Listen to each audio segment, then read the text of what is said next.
اعوذ باللہ السمیع العلیم من الشیطان الرجیم بسم اللہ الرحمن الرحیم۔ تمام نبیوں کے سردار حضرت محمد صلی اللہ علیہ وآلہ وسلم اور تمام مذاہب کے سردار دین اسلام کے پیروکاروں، سلام علیکم۔ حضرت رحمت میں ربی آج کی گفتگو جو ہے وہ 68ویں مرحلے میں پہنچ گئی۔ آج جس ہستی کو سرنامہ کلام بنا رہے ہیں وہ ہیں سراج الاولیاء شیخ الاسلام والمسلمین حضرت نصیر الدین المعروف شیخ احمد گنج گیر گنج بخش سرکھیجی مغربی اوکتو رحمۃ اللہ علیہ۔ تاریخ پیدائش جو ہے وہ آپ کی ہجری کے مطابق 738 ہے اور عیسوی کے مطابق 1338 ہے، اور تاریخ وصال آپ کی جو ہے وہ 14 شوال 849 ہجری ہے، 13 دسمبر 1445 بروز سوموار۔ قمری سال کے مطابق آپ کی عمر تقریباً 111 سال بنتی ہے، اور الغوث العظم عبدالقادر گیلانی الحسنی و حسینی رحمۃ اللہ علیہ کی ولادت سے 268 سال بعد پیدا ہوئے، اور آج 2014 میں شمسی سال کے مطابق 676 سال ہو گئے ہیں آپ کو دنیا سے پردہ کیے۔ ذکر الانبیاء عبادت و ذکر الصالحین کفارۃ الذنوب۔ آئیے گفتگو آگے بڑھاتے ہیں۔ سب سے پہلے جیسے ہمارا معمول ہے کہ ہم گفتگو کرتے ہیں نام کے اوپر، بہت ساری چیزیں واضح ہوتی ہیں، علم میں اضافہ ہوتا ہے۔ نام آپ کا جو ہے وہ علامہ نذیر احمد نعیمی مراد آبادی خطیب و امام مسجد شاہ عالم رحمۃ اللہ علیہ نے یوں تحریر کیا ہے: سراج الاولیاء شیخ الاسلام والمسلمین حضرت نصیر الدین المعروف شیخ احمد گنج گیر گنج بخش سرکھیجی مغربی اوکتو رحمۃ اللہ علیہ۔ سب سے پہلا ٹائٹل جو ہے وہ آپ کے لیے سراج الاولیاء ہے۔ سراج کا معنی ہوتا ہے سورج، سراج کا معنی ہوتا ہے دیا۔ یہ دیے کو اور سورج کو سراج کیوں کہا جاتا ہے؟ اس لیے کہ سراج کے بیسک معنی، بیسک بنیادی جو اس کے معنی کے اندر روشنی، حسن و جمال ہے، اور چونکہ سورج اور دیا جو ہے، دیے کی کوئی بھی شکل ہو، جدید یا قدیم، وہ حسن و جمال اور روشنی کا منبع ہوتا ہے، دیا ہو یا سورج ہو، اس لیے اس کو سراج کہا جاتا ہے۔ اور شیخ احمد اوکتو رحمۃ اللہ علیہ آپ سراج الاولیاء ہیں، اولیاء کا دیا ہے۔ یہ بات بالکل بجا ہے، کیونکہ آپ سے روشنی پانے والے علماء ہیں، امراء ہیں، طلباء ہیں، شرفاء ہیں، اولیاء ہیں۔ سب سے پہلے جس نے آپ سے روشنی پائی ہے وہ وہاں کا بادشاہ شاہی خاندان ہے، سلطان احمد شاہ، آپ کا بڑا دیوانہ اور آپ کا مرید، اور سراج الاولیاء ہیں۔ اس کے لیے یہی کافی ہے کہ آپ کے چاہنے والوں میں اور فیض پانے والوں میں سید برہان الدین قطب عالم رحمۃ اللہ علیہ اور سید سراج الدین شاہ عالم رحمۃ اللہ علیہ آپ کے چاہنے والوں میں اور عقیدت مندوں میں شامل ہیں۔ شیخ الاسلام والمسلمین علامہ نذیر احمد نعیمی مراد آبادی رحمۃ اللہ علیہ نے جو دوسرا ٹائٹل لکھا ہے وہ شیخ الاسلام والمسلمین ہے۔ یہ شیخ الاسلام کیا ہوتا ہے؟ شیخ الاسلام اسلام کے اندر، مذہب دین اسلام کے اندر ایک بہت بڑا ٹائٹل ہے۔ ویسے تو جو ٹائٹل ہوتے تھے شروع میں تو انہی لوگوں کو دیے جاتے تھے کہ جو اس قابل ہوتے تھے، لیکن بعد میں ٹائٹل عام ہو گئے، ہر آدمی دینے لگ گیا۔ جیسے مولانا بہت بڑا ٹائٹل تھا، لیکن بعد میں ہر ایک کو مولانا کہنے لگ گئے۔ مولوی بہت بڑا ٹائٹل تھا، ملا بہت بڑا ٹائٹل تھا، پھر بعد میں یہ عام ہو گیا۔ اس کے بعد علامہ تھا، علامہ بھی عام ہو گیا، ہر ایک علامہ ہے۔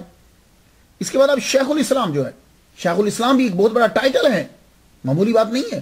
شیخ الاسلام اسے کہا جاتا ہے، اور یوں ہسٹری ہم شیخ الاسلام کی دیکھیں گے کہ جن کو تمام مذہبی حلقے جو ہیں اس دور کے وہ اپنا، اور جس جگہ کے وہ ہیں اس دور کے تمام مذہبی حلقے اور علماء جو ہیں وہ اپنا لیڈر تسلیم کر لیں تو اسے شیخ الاسلام کہا جاتا ہے۔ تو شیخ الاسلام اور ہوتا ہے، اور شیخ فی الاسلام جو ہے وہ اور ہوتا ہے۔ تو جو شیخ فی الاسلام تو بہت نظر آئیں گے، لیکن شیخ الاسلام جو ہے وہ کوئی کوئی ہوتا ہے کہ اس کو قرآن، حدیث، عربی کی عبارات اور اس کا کردار، ان چیزوں کے اندر کہیں جھوٹ اور اغلاط شامل نہیں ہوتی۔ یہ بات یاد رکھیے گا، اگر قرآن اور حدیث ہے، یہ علوم سارے ہیں، اس کا اپنا کردار جو ہے یہ سب واضح ہوتا ہے۔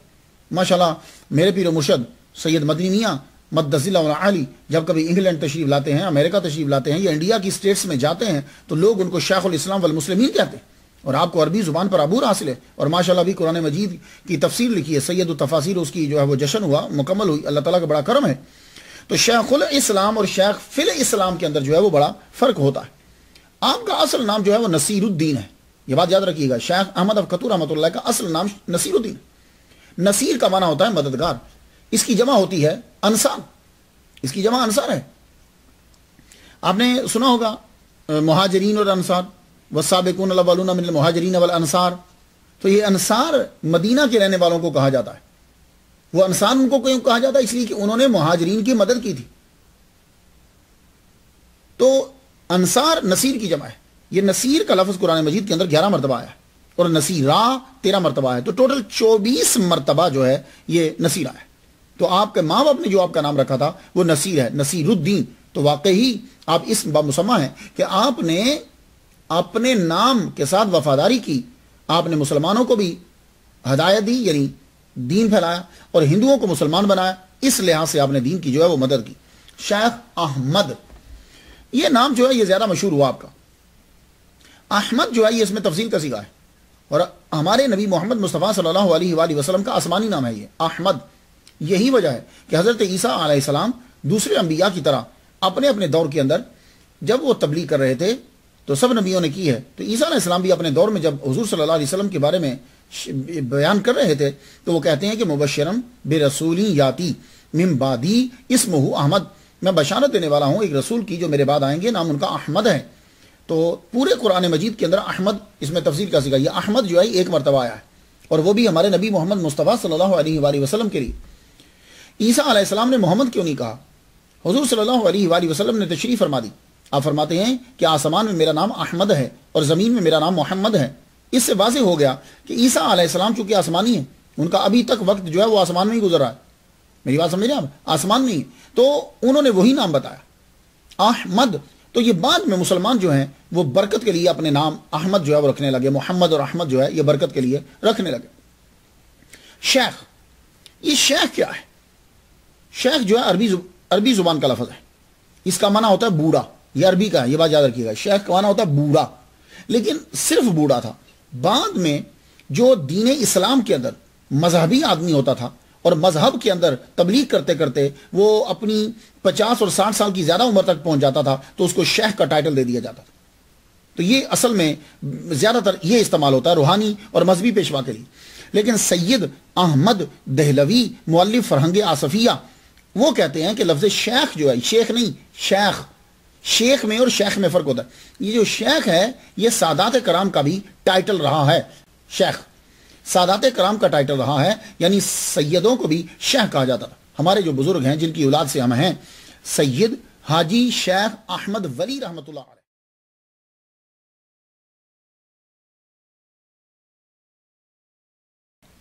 تو یہ شیخ کا ٹائٹل جو ہے انہیں دیا جاتا تھا. ایک اور نام جو آپ کے ساتھ پڑھتے ہیں ہم اور بہت مشہور ہے، گنجگیر اور گنج بخش. یہ گنج کیا ہوتا ہے؟ گنج فارسی زبان کا لفظ ہے. گنج کا معنی ہوتا ہے خزانہ. تو گنج گیر، گیر جو ہے یہ گرفتن سے امر ہے، فارسی کا لفظ ہے. اس کا معنی ہوتا ہے پکڑ.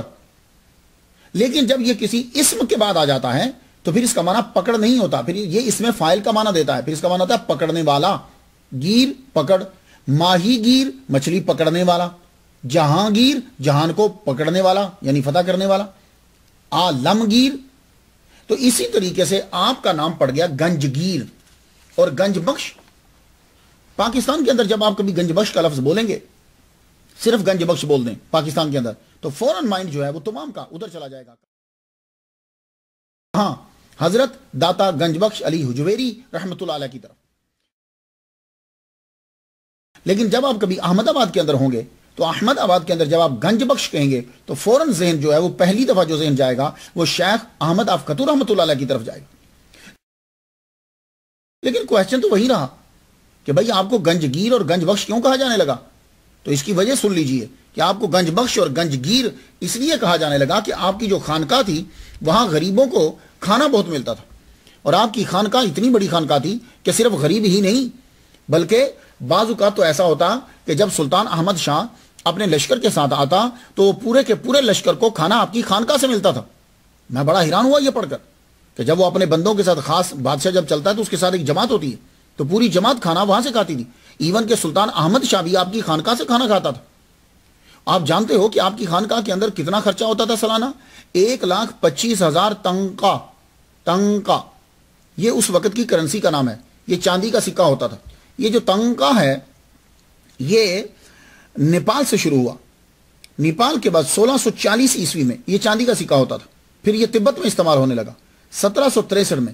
پھر بنگلہ دیش، وہاں سے یہ نام ہندوستان میں داخل ہو گیا. تو تنگ کا بیچ میں گاف اور نون اور کاف اکٹھا ملا کے پروننسیشن کرنا اس کا. یہ جو تنگ کا ہے میں تلاش کر رہا تھا کہ اس کی پرائس کتنی ہوتی ہے. ویسے جب بھی کوئی سکہ یا کرنسی پرانی ہو جاتی ہے تو اس کا ریٹ ویسے ہی بڑھ جاتا ہے. تو یہ جو اس دور کا جب شیخ احمد افقتو رحمۃ اللہ علیہ تھے اس دور کے تنگا کو میں ای بے کے اوپر دیکھ رہا تھا تو $70 سے لے کے $800 تک ایک تنگا جو ہے نا اس کی پرائس بن رہی ہے.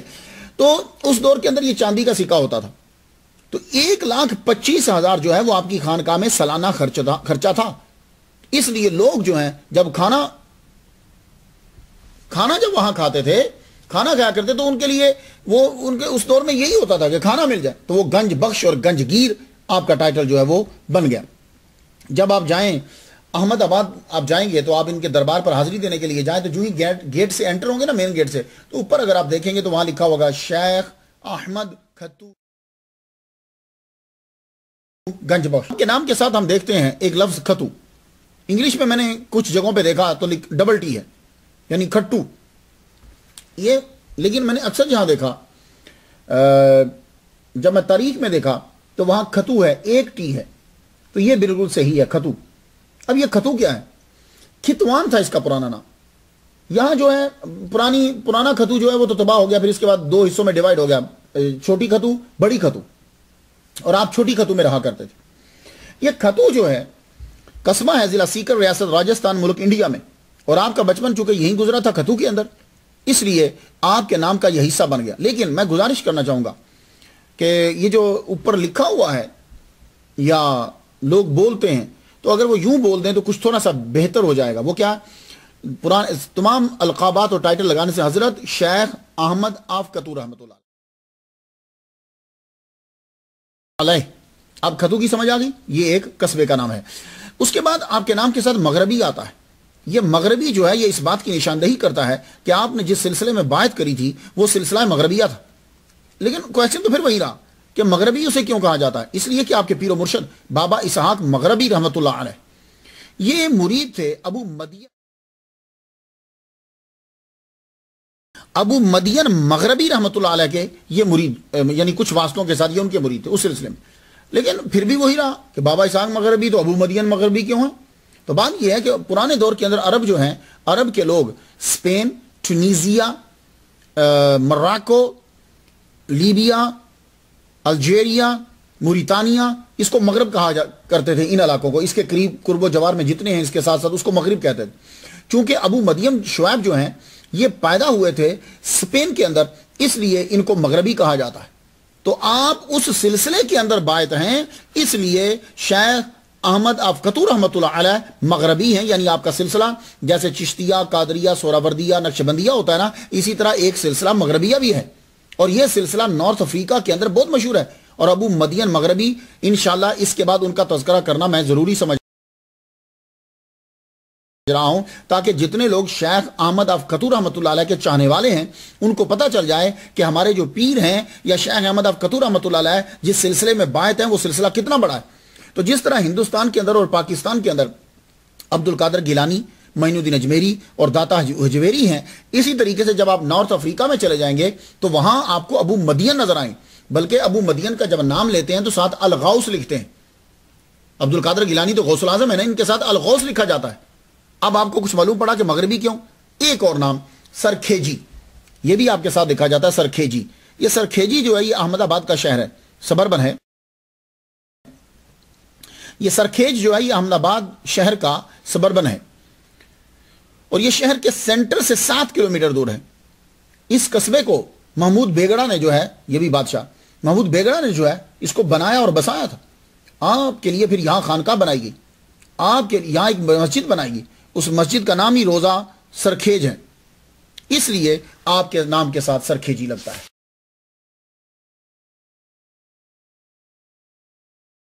میں ایک بات آپ سے پوچھوں آپ مجھے یہ بتائیے کہ ماں باپ کا درجہ پیدا کرنے کی وجہ سے افضل ہے یا بچے کو پالنے کی وجہ سے افضل ہے؟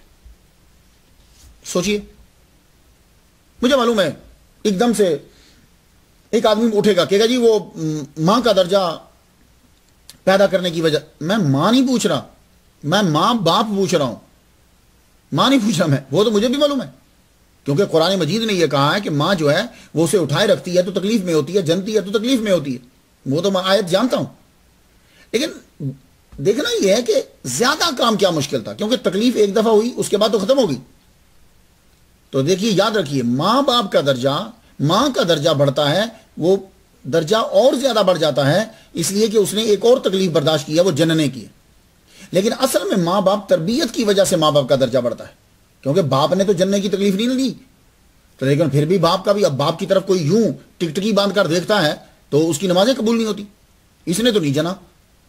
جو باپ کی نافرمانی ناراضگی اختیار کرتا ہے، مول لیتا ہے، اس کا مطلب وہ اللہ کو ناراض کیا، اب اس نے تو نہیں جنا، یہ درجے اس کے کیوں ہیں؟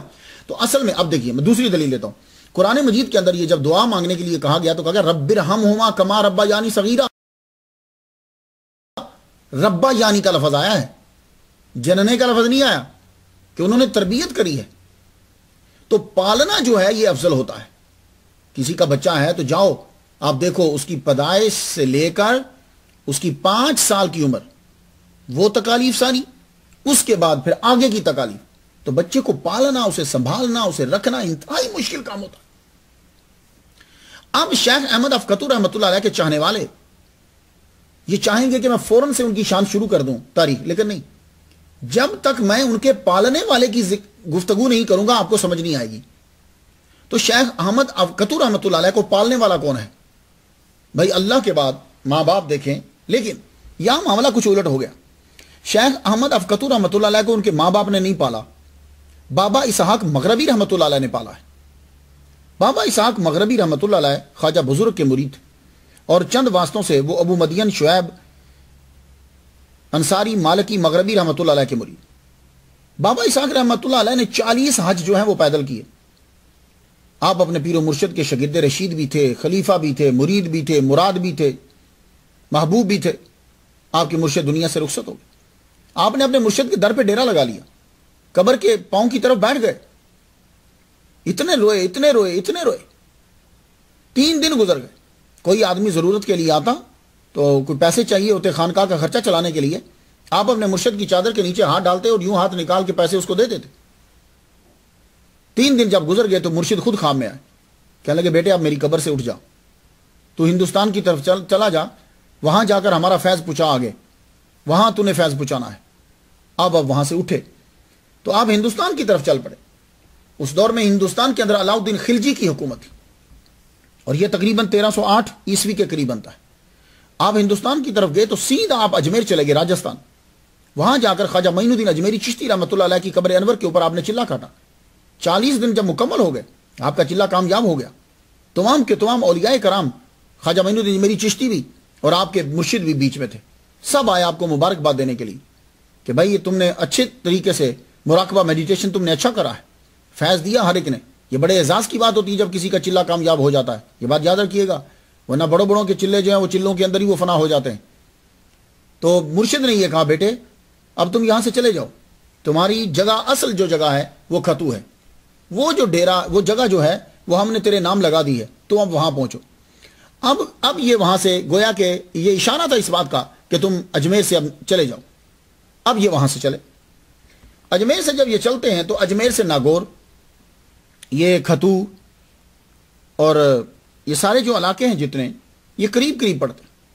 اجمیر سے ناگور جو ہے یہ ایریل فاصلہ اس کا 92 کلومیٹر بنتا ہے، اور بائی روڈ اگر جائیں تو 122 کلومیٹر بنتا ہے۔ تو ایک بات یاد رکھیے گا، جب کبھی میں بیان کروں کہ اتنے مائل دور ہے تو بعض اوقات وہ اس کا جو ہے یہ ایریل راستہ اور ہوتا ہے، ایریا وائز کتنا دور ہے، اور ایک ہوتا ہے بائی روڈ۔ جب اب سڑک بنائیں گے کسی ملک کے اندر یا شہر کے اندر تو سڑک بالکل سیدھی تو نہیں بنے گی نا، کبھی وہ ادھر جاتی ہے، کبھی ادھر سے ادھر آ جاتی ہے، تو اس طرح اس کو لانگ ہو جاتا ہے۔ اور ویسے آپ گریں تو وہ ایسے ہی ہوگا جیسے 2 کتابیں ہیں، ایک یہ شہر ہے اور ایک شہر یہ ہے، اب بالکل اس کو ماپنا ہو تو یہ بالکل کم پڑے گا۔ تو اس لیے اجمیر سے ناگور ویسے فاصلہ جو ہے زمین یہ دیکھا جائے تو یہ 92 کلومیٹر بنتا ہے، اور اگر بائی روڈ دیکھا جائے تو 122 کلومیٹر بنتا ہے، اور اجمیر شریف سے کھتو جو ہے وہ 175 کلومیٹر بنتا ہے۔ آپ جو ہیں اکثر یہ سفر کرتے رہتے ہیں ان علاقوں کے اندر، آپ بڑا پھرے، ناگور کے اندر، میرٹھ کے اندر، کھتو کے اندر ان علاقوں میں پھرتے رہتے، لیکن آپ کی جگہ کا تعین کر دیا گیا کہ آپ کا مرکز جو ہے وہ کھتو ہے۔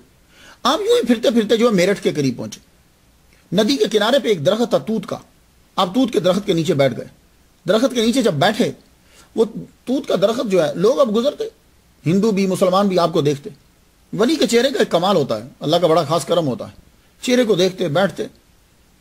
ایک بڑا مالدار آدمی تھا اس علاقے کا، نام اس کا تھا مہیش، وہ بھی آپ کے پاس آیا اور آ کے کہنے لگا، یہ یعنی ایک کتاب کے اندر پڑھا کہ یہ میرٹھ دریا جمنا کے کنارے پہ تھے تب آپ، گارڈ اس بیٹر۔ تو وہ آیا، کہنے لگا جی بابا میرے گھر میں اولاد نہیں ہے، دولت ہے، ہر شے ہے، شہرت ہے، سب چیزیں ہیں، پورا قصبہ میرا ہے، میرے انڈر ہیں یہ لوگ، پر میرے پاس بچے نہیں ہیں۔ آپ نے فرمایا میں دعا کرتا ہوں تیرے لیے، لیکن تو مجھ سے ایک وعدہ کر۔ کہنے لگا جی جو آپ کہیں گے میں مانوں گا۔ تو آدمی جب مصیبت میں ہوتا ہے نا تو پھر وہ ہر بات مان لیتا ہے۔ کبھی دیکھا آپ نے آدمی مصیبت میں ہو، میں اتنی دیگیں دوں گا، میں اتنا کچھ دوں گا، جب کام ہو جاتا پھر سوچتا ہے ہو یار دیگیں تو بڑی مہنگی ہیں، اب بزرگوں کو دیگوں کا کیا فائدہ، چلو چھوڑ دو۔ نہیں، ایسا نہیں ہے، اور اس وقت آدمی مان لیتا ہے کتنی بھی مشکل ہو۔ آپ نے فرمایا وعدہ کر، کہنے لگا جی وعدہ کرتا ہوں، مانوں گا۔ آپ نے فرمایا پکا وعدہ، جی میں مانوں گا۔ آپ نے فرمایا پکا وعدہ، جی میں مانوں گا۔ آپ نے فرمایا سن، اللہ تجھے 5 بیٹے عطا کرے گا، پہلا بیٹا تو مجھے دے گا۔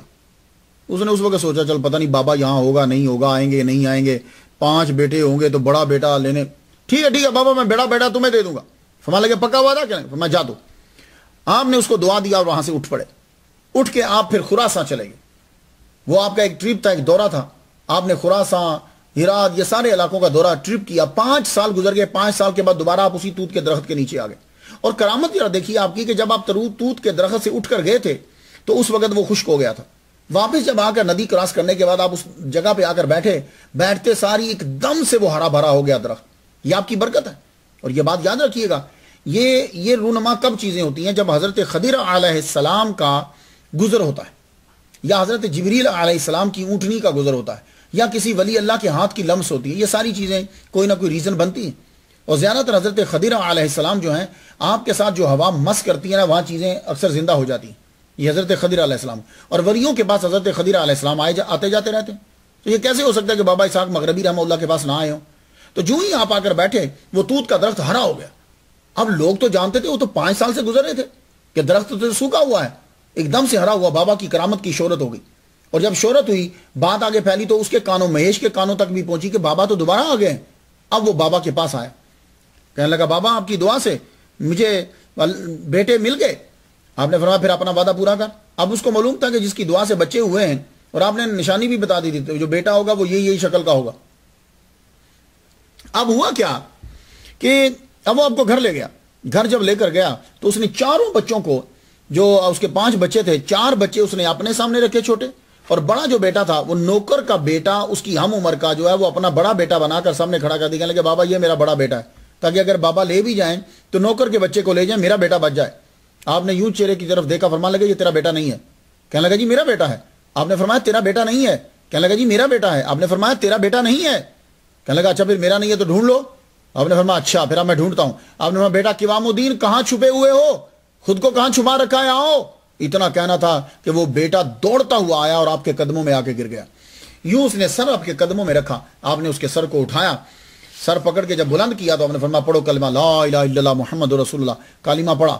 اب آپ نے فرمایا میں اس بچے کو لے جا رہا ہوں، یہ میرا بیٹا ہے، اور یہ یاد رکھ اگر تو کوئی بھی حرکت کرے گا یہ تیرا بیٹا زندہ نہیں رہے گا۔ تو وہ سمجھ گیا تھا کہ بابا ہیں کچھ، اس نے اپنا بیٹا دے دیا۔ تو آپ بابا اسحاق مغربی رحمۃ اللہ علیہ اس مہیش کے بیٹے کو مسلمان کر کے لے کر آئے کھتو کے اندر۔ کھتو میں آ کے آپ نے اس بیٹے کو پڑھایا، اس کو ہر چیز سمجھائی۔ اب وہ 5 سال کے بچے کو لے کے پالا آپ نے، عربی، فارسی، قرآن، حدیث، روحانیت سب۔ 25 سال کی عمر ہوئی وہ بچہ فوت ہو گیا۔ 25 سال کی عمر میں جب وہ بچہ فوت ہو گیا، اب آپ کھتو میں ہی رہتے تھے، لوگ آپ کو جانتے تھے، سب کو معلوم تھا آپ کا۔ جب آپ کا بچہ فوت ہوا، وہ 25 سال کا جوان، آپ بڑا روئے۔ کتنے ہی عرصہ گزر گیا، آپ اس کی غم میں روتے تھے۔ کیوں؟ اچھے آدمی کے غم میں رونا ثواب ہوتا ہے، یہ بات یاد رکھیے۔ حضرت یعقوب علیہ السلام، حضرت یوسف علیہ السلام کے غم میں روتے تھے۔ بیٹا ولی اللہ ہو، بیٹا نبی ہو، نیک آدمی ہو، اس کی یاد میں رونا ثواب ہوتا ہے، یہ بات یاد رکھیے گا۔ آپ کا بچہ جو ہے عام بچہ نہیں ہے، ولی کامل ہے، روتے رہے۔ تو جب آپ بہت روئے، اللہ تعالیٰ کو آپ پر رحم آیا۔ اللہ تعالیٰ نے خواب میں آپ کو اشارہ یہ کروایا کہ سنو تم رونا بند کرو، ہم تمہیں اس سے بھی افضل اور اچھا بیٹا عطا کریں گے جو تیرے فیض کو آگے چلائے گا، جو تیرے نام کو آگے بڑھائے گا۔ جب آپ نے یہ سنا اور نشانیاں دکھا دی گئیں کہ دیکھو یہ اس کی شکل ہے، اس طرح کی آنکھیں ہیں، اس طرح کا ناک ہے، یہ اس کا چہرہ ہے، یہ اس کا رنگ ہے، اور اس کے دائیں شولڈر کے اوپر نشان ہے، اور یہ بچہ جو ہے ہم نے تمہیں دیا۔ آپ نے یہ ساری نشانی اور ساری علامات جب جان لی تو آپ کے مرید تھے، آپ کے طالب تھے اور آپ کے چاہنے والے تھے مولانا صدر الدین رحمۃ اللہ علیہ، بہت بڑے علامہ تھے اور بڑے مقرر تھے۔ آپ کیا کرتے تھے کہ آپ مولانا صدر الدین آپ کے پاس رہا کرتے تھے اور آپ کا فیض تھا ان کو، وہ لوگ علاقوں کے اندر جگہوں میں جاتے تھے اور بہت زبردست ٹاپ کے مقرر تھے۔ آپ تقریر فرمایا کرتے تھے، لوگ محافل کا جب انعقاد کرتے تو آپ کو بلاتے، آپ اس کے اندر تقریر کرتے تو آپ نے ان کو بلایا، صدر الدین ادھر آؤ، دیکھو یہ نشانی ہم کو رات کو بتائی گئی ہمیں بچے کی، اس شکل کا بچہ تمہیں جہاں ملے اس بچے کو ہر قیمت پر تم ہمارے لیے لے آؤ۔ مولانا صدر الدین کو جب نشانیاں بتا دی تو اب آ جائیے، مولانا صدر الدین تلاش کرنے لگ گئے۔ یہاں تک بات ذرا روکتا ہوں میں، چلیے واپس اب دہلی کے اندر۔ تغلق خاندان سے تعلق رکھنے والا ایک خاندان، اس کا ایک چشم و چراغ ملک اختیار الدین۔ اختیار الدین کو اللہ تعالیٰ نے بیٹا عطا فرمایا۔ اختیار الدین یہ شاہی خاندان ہے، فوج کے اندر اعلیٰ عہدے کا اوپر فائز ہے۔ یہ اس کو اللہ تعالیٰ نے بیٹا دیا، بیٹے کا نام رکھا گیا نصیر الدین۔ بڑے ناز و نام سے پالا، 1 سال 2 سال 3 سال 4 سال 4 سال بچے کی جب عمر ہو گئی، دہلی کے اندر دایا، اس وقت یہ ہوتا تھا کہ جو امیر آدمی ہوتے تھے وہ اپنے بچوں کو پالنے کے لیے ایک نوکرانی رکھتے تھے۔ وہ تو یہ خیر یہ آج کے دور میں بھی ایسا ہی ہے، جو امیر آدمی ہیں ان کے بچوں کو نوکرانی پالتی ہے، تو پھر وہ بچے جو ہوتے ہیں وہ نوکرانی سے ہی پیار کرتے ہیں، ماں سے پیار نہیں کرتے۔ یہ اس لیے میں آپ کو کہہ رہا ہوں کہ پالنے والا جو ہے نا وہ بڑھ جایا کرتا ہے۔ تو اب وہ دایا جو تھی، نرس جو تھی، وہ آپ کو پالتی۔ ایک مرتبہ کیا 4 سال کا بچہ ضد کری کہ مجھے باہر جانا ہے، وہ باہر جب لے کر گئی بچے کو سیر کروا رہی تھی تو کیا ہوا، ایک دم سے پتہ نہیں کیا ہوا کہ دہلی کے اندر آندھی آ گئی، اتنی تیز آندھی آئی کہ جیسے کہتے ہیں نا کالی آندھی آ گئی، دن کے ٹائم رات ہو گئی۔ تو اب وہ اسی ہوا کے اندر ہی جیسے اس کو کوئی چیز اٹھا کر لے گئی۔ بعض اوقات ایسا بھی ہوتا ہے، ہوا جب تیز چلتی ہے، ٹورنیڈو جو ہے تیز ہوا خود اٹھا کر لے جاتی ہے، وہ تو پورے مکان لپیٹ میں لے جاتی ہے، یا ایسا ہوتا ہے کہ کوئی چیز اٹھا کر لے جاتی ہے۔ وہ دہلی سے بڑی دور چلی گئی۔ جب آندھی تھمی تو پتہ ہی نہ چلے اس کو کہ میں کہاں ہوں۔ اب یہاں میں سوچتا ہوں کیا ہوا ہوگا، یہ واپس کیوں نہیں آئی؟ کبھی ذہن میں آتا ہے کہ ہو سکتا ہے کوئی چلاکی ہو اس کی، لیکن چلاکی کیسے ہو، یہ تو آندھی کے اندر گئی ہے، پھر واپس کیوں نہیں آئی؟ ڈر گئی ہوگی، ایک کہ میں واپس جاؤں گی تو پھنس نہ جاؤں، یا واپس آ ہی نہیں سکتی ہوگی، یا تیسرا یہ ہے کہ کسی نے اس کو اٹھا لیا ہوگا۔ یہی ہو سکتا ہے کہ بچہ اور اکیلی عورت کو دیکھ کر اٹھا لیا۔ خیر تقدیر اپنا جو ہے وہ کام کر رہی ہے۔ یہ جب آندھی تھمی تو رات کا وقت ہو گیا، ایک خیمے کے قریب ہوئی، قافلہ تھا وہاں بیٹھا ہوا، خیمے والے سے بولا کہ ہمیں رات رہنے دی جائے۔ اب وہ خیمے میں رہی تو اب وہیں کچھ ہوا، کیا ہوا، وہاں سے وہ قافلہ جو روانہ ہو رہا تھا اس کا نام تھا ڈنڈوانا، ڈنڈ نون آتی ہے بیچ میں، ڈنڈوانا کی طرف روانہ ہو رہا تھا۔ یہ ڈنڈوانا جب وہاں پہنچے تو یہ ڈنڈوانا جو ہے یہ لفظ اصل میں دین دیوانہ تھا۔ دین دیوانہ جو ہے یہ دیدوانا بن گیا، پھر دیدوانا جو ہے وہ ڈڈوانا ہو گیا۔ تو یہ اصل میں بانی تھا جو اس قصبے کا، اس کا نام تھا دین دیوانہ۔ تو یہ دین دیوانہ کئی شیپ اختیار کرتا کرتا ڈنڈوانا ہو گیا۔ تو یہ ڈنڈوانا جو ہے اب ملک انڈیا کی ریاست راجستھان کے ضلع ناگور کا ایک قصبہ ہے یہ۔ تو مولانا اب یہ بچہ جو ہے پہنچ گیا ڈنڈوانا کے اندر۔ نرس کہاں ہے آگے تاریخ پھر چپ ہے۔ بچہ جب پہنچا ڈنڈوانا میں تو وہاں اس بچے کو اڈاپٹ کر لیا، یا اس قافلے والوں نے بیچ دیا ایک ایسے شخص کے ہاتھوں کہ جس کے ہاں اولاد نہیں ہے، نام اس کا ہے نجیب نساج، اس کے ہاں بچے نہیں ہیں۔ وہ بچہ جب یہ بچہ اس نے لے لیا تو بچہ اڈاپٹ کرنے کی خوشی میں ایک محفل کا انتظام، اور میں نے آپ کو بتا چکا ہوں کہ مولانا صدر الدین رحمۃ اللہ علیہ بڑے زبردست مقرر اور مبلغ تھے۔ تو آپ کو دعوت دی گئی کہ حضور ہمارے ہاں تشریف لائیے۔ تو آپ جو ہیں مولانا صدر الدین رحمۃ اللہ علیہ آپ وہاں پہنچے تو آپ نے فرمایا تھا وہ جو ساری سچویشن تھی، اب آپ وہاں نجیب نساج کے گھر میں پہنچ گئے، وہاں پہنچے، تقریر کی آپ نے، کھانا وانا کھایا گیا۔ تو جب سب چلے گئے تو اس نے بتایا کہ یہ ہے میرا بیٹا جسے میں نے اڈاپٹ کیا ہے، اور میں نے اللہ کے لیے شکرانے کے طور پر یہ آج کی محفل کا جو ہے وہ انعقاد کیا۔ آپ مولانا صدر الدین بچے کو دیکھتے جا رہے ہیں، بچے کو دیکھنے جا رہے، تو کہنے لگا، نجیب کہنے لگا حضور خیریت ہے؟ فرمانے لگا یہ تیرا بیٹا نہیں ہے اور تو اسے رکھ نہیں سکتا۔ کہنے لگا حضور وہ کیوں؟ آپ نے فرمایا یہ تو بابا اسحاق مغربی رحمۃ اللہ علیہ کا بیٹا ہے، یہ تو وہ رکھیں گے۔ کہنے لگا یہ وہ کیسے؟ آپ نے اس کو ساری سٹوری بتائی کہ اس بچے کا ذرا شولڈر سے ہٹاؤ، ذرا ہٹایا تو دیکھا وہاں نشان تھا۔ فرمان لگے ان کو پہلے ہی سے یہ بتلا دیا گیا ہے کہ یہ بیٹا جو ہے بابا اسحاق مغربی رحمۃ اللہ علیہ کا ہے۔ جب اس نے یہ سنا تو وہ جانتا تھا، کیونکہ بابا اسحاق کھتو کے اندر مشہور تھے ارد گرد کے علاقوں میں، اور مولانا صدر الدین کو بھی سب جانتے تھے۔ کہنے لگا حضور ٹھیک ہے، اگر وہ فرماتے ہیں تو یہ بیٹا آپ کا ہوا۔ مولانا صدر الدین پھر وہاں سے نجیب نساج کے گھر سے اسے لے کر کھتو آئے۔ جو ہی بابا اسحاق مغربی رحمۃ اللہ علیہ نے دیکھا تو کہنے لگا میرا بیٹا آ گیا، جو میرا نام چلائے گا آگے، جو میری شان آگے پہنچائے گا، میرا میسج آگے پہنچائے گا۔ تو جب آپ پہنچے تو پھر آپ نے کہا آج سے اس کا نام احمد ہے۔ تو نصیر الدین کا نام احمد ہو گیا۔ یہ اب شاہ احمد اب کتو رحمۃ اللہ علیہ کے چاہنے والوں کو سمجھ میں آ گیا کہ یہ کتو کس طرح بنا۔ تو نصیر الدین دہلی سے چلا تھا 4 سال کا، تو وہ جب پہنچ گیا کھتو کے اندر تو وہ احمد بن گیا۔ اب آپ نے جب اس بچے کو اپنی گود لے لیا، کیا مطلب؟ یعنی اپنا منہ بولا بیٹا بنا لیا، عمر 4 سال ہے۔ 1342 میں کھتو کے اندر تربیت آپ کی شروع ہو گئی، آپ کی تربیت شروع ہوئی۔ اب 4 سال کے بچے کو پالنا کتنا مشکل ہوتا ہے یہ وہی لوگ جانیں گے کہ جو یا تو بچے کو پال رہے ہیں، وہی لوگ جانیں گے، یہ ان کا اپنا بیٹا ہے، ان کو معلوم ہو جائے گا کہ بیٹے کو پالنا کتنا مشکل ہے۔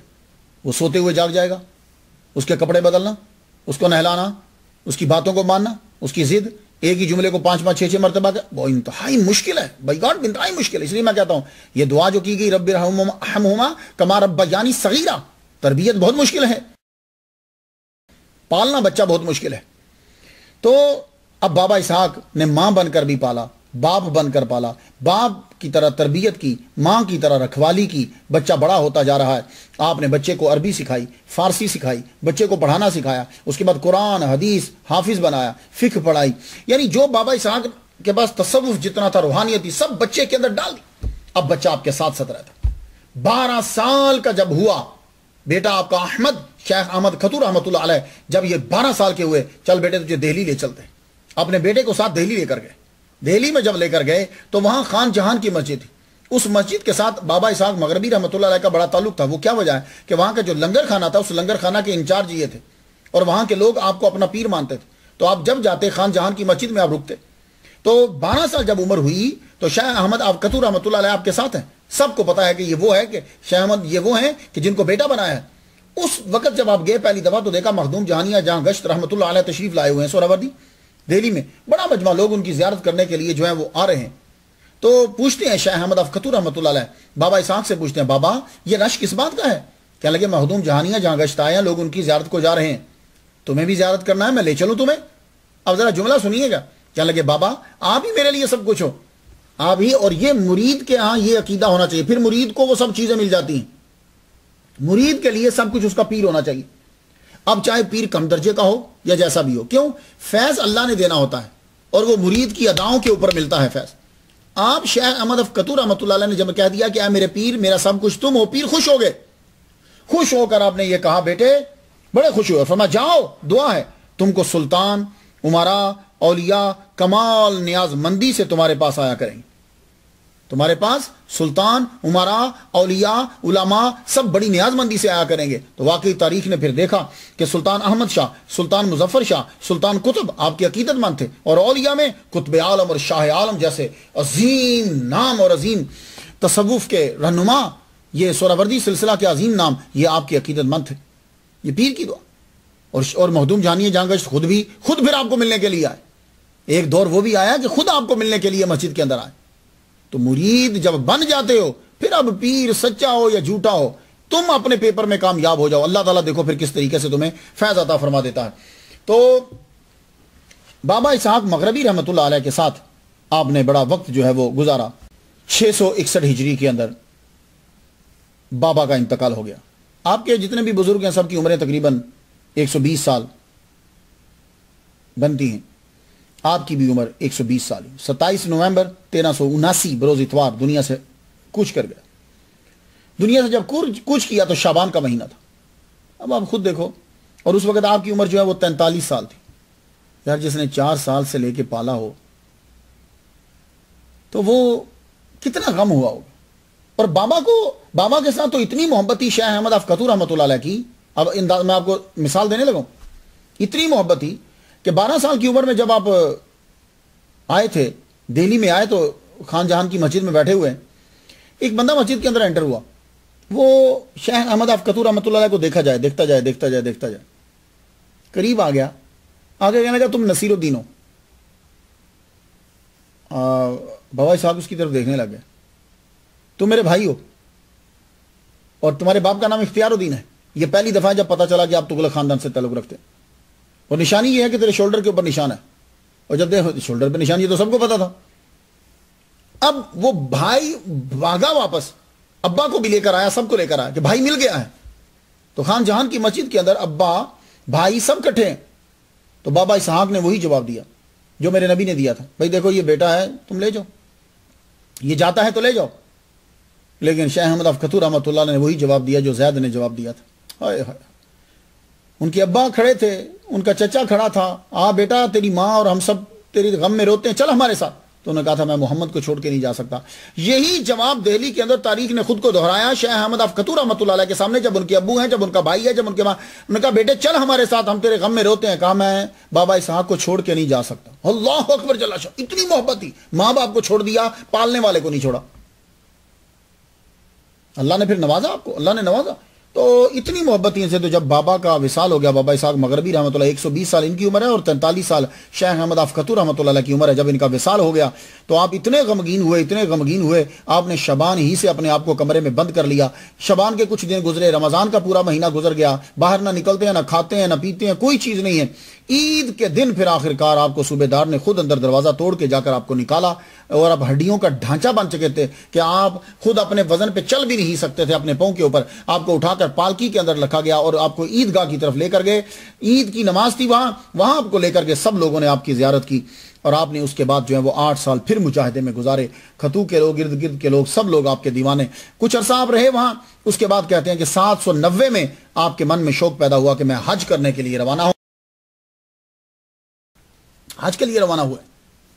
لیکن کمزوری اتنی تھی، مسلسل مجاہدے، مسلسل مراقبہ، مسلسل چلے اور روزے، کہ آپ حکمرانوں کو جو حاکم تھے اس علاقے کے انہیں پریشانی ہوئی کہ یہ کیسے چل پائیں گے، اتنا لمبا سفر کیسے کر پائیں گے. لیکن پھر بھی آپ وہاں سے چل پڑے. جب آپ نے عزم حج کیا تو خطو سے آپ ناگور پہنچے. یہ تقریباً کوئی 50 کلومیٹر کے قریب فاصلہ بنتا ہے ایریل. حاکم قطب الدین کو آپ کا معلوم ہوا تو وہ روکنے کے لیے روانہ ہوا. لیکن آپ رات کی طریقی کے اندر ہی وہاں سے ناگور سے نکل گئے. نکل کے آپ پٹن پہنچ گئے. پٹن جو ہے میں آپ کو بتا چکا ہوں کہ گجرات شہر کا یہ کیپٹل رہا ہے پرانا. اس کے بعد احمد آباد بن گیا. پٹن آپ پہنچ گئے. پٹن جب پہنچے تو معلوم ہوا کہ جہاز جو ہے وہ وہاں سے نکل چکا ہے، اس کے اندر سیٹ ہی نہیں ہے. تو آپ رکے. وہاں کے حاکم کو پتا چلا تو اس نے بڑا شاندار استقبال کیا، آپ کو گھر بلایا اور 500 جو ہے وہ اشرفی ہیں آپ کی نظر کہیں، اس دور کی جو کرنسی بنتی تھی. وہاں سے پھر ماہم کی طرف آپ کو بھیجا کہ شاید ماہم سے جو ہے نا وہ کوئی جہاز جا رہا ہو. اب وہاں پہنچے تو وہاں کے حاکم نے بھی آپ کو، نصرت خان نے ویلکم کہا، خصوصی انتظام کروایا. اس نے پتہ کروایا تو پتہ چلا کہ ایک جہاز جا رہا ہے. اس جہاز کے اندر سیٹ کا انتظام جو ہے وہ آپ کے لیے خاص طور پر کرایا گیا کیونکہ آپ کمزور تھے، سفر کرنا آپ کے لیے مشکل تھا. لیکن آپ کی ضد تھی کہ میں حج کرنے کے لیے جانا چاہتا ہوں. تو آپ کا انتظام جب کرایا گیا تو وہاں آپ کو سیٹ لے کر دی گئی. آپ حج کے لیے وہاں سے روانہ ہو گئے. جب آپ روانہ ہوئے تو اب آگے کیا ہوا اس کے لیے آپ سنیے. اخبار الاخیار یہ کتاب کا نام ہے، بڑی زبردست کتاب ہے جس کو شاہ عبدالحق محدث دہلوی رحمۃ اللہ علیہ نے کہ جب آپ جہاز کے اندر بیٹھ کے اور حج کے لیے روانہ ہوئے تو ظہر کی نماز کا وقت آیا. رستے کے اندر جہاز جو ہے وہ چل رہا ہے تو آپ اوپر آ کر وضو کرنے لگے. تو آپ جانتے ہیں کہ اس دور کے جہاز کس قسم کے ہوتے تھے اور نکاہت اور کمزوری بھی. آپ جو ہی پاؤں دھونے لگے اپنے تو ایک دم سے آپ پھسل کے گر گئے اور سیدھا سمندر کے اندر گر گئے. سمندر میں جب آپ گرے تو کچھ لوگ آپ کو دیکھ رہے تھے، ایک دم شور مچا دیا کہ وہ جو فلاں بزرگ تھے وہ تو گر گئے ہیں سمندر کے اندر. تو تھوڑی دور لوگ دیکھ رہے ہیں لیکن بچائیں کیسے. آپ تھوڑا سا آگے چلے، تیرنے لگے. تیرتے ہیں تو ایک دم سے آپ کھڑے ہو گئے، پانی جو ہے وہ آپ کے بالکل یوں کمر تک پانی آپ کے پہنچا۔ تو کپتان نے کیا کیا کہ وہ جیسے مچھلی کو نیچے سے یوں پکڑا جاتا ہے اوپر لایا جاتا ہے، ایسے ہی آپ کو اوپر لے کر آئے۔ جو ہی آپ اپنے جہاز کے اوپر پہنچے، لوگوں نے پوچھا حضور کیا ہوا؟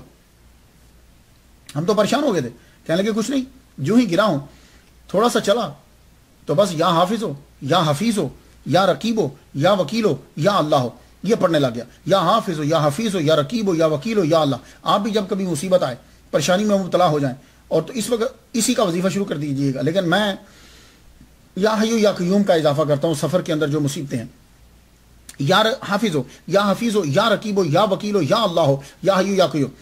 اب میں پڑھنے لگ گیا تو کہتے ہیں کہ یوں محسوس ہوا کہ جیسے میرے پاؤں کے نیچے کوئی پتھر آ گیا ہے، میں نے اس کے اوپر اپنا پاؤں رکھ دیا، پاؤں رکھا تو میں سیدھا کھڑا ہو گیا، تو پانی صرف پہنچا میری کمر تک۔ ایک بات میں آپ کو بتا دوں، اگر آپ سمندر کا سفر آپ نے کیا ہے تو میں نے 6 گھنٹے کیا ہے، گریس سے میکنوس تک میں گیا ہوں جہاز کے، بحری جہاز کے اندر۔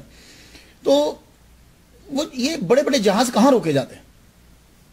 وہ بندرگاہ، کون سی بندرگاہیں مشہور ہوتی ہیں کہ جس کے کنارے پہ بھی پانی گہرا ہو، وہ گہرے پانی پہ یہ چلتا ہے، اگر پانی کم ہو جائے تو جہاز پھنس جاتا ہے، تو اس لیے راؤٹ وہ اختیار کیا جاتا ہے کہ جہاں نیچے چٹانیں نہ ہوں، ورنہ جہاز تو اڑ جائے گا۔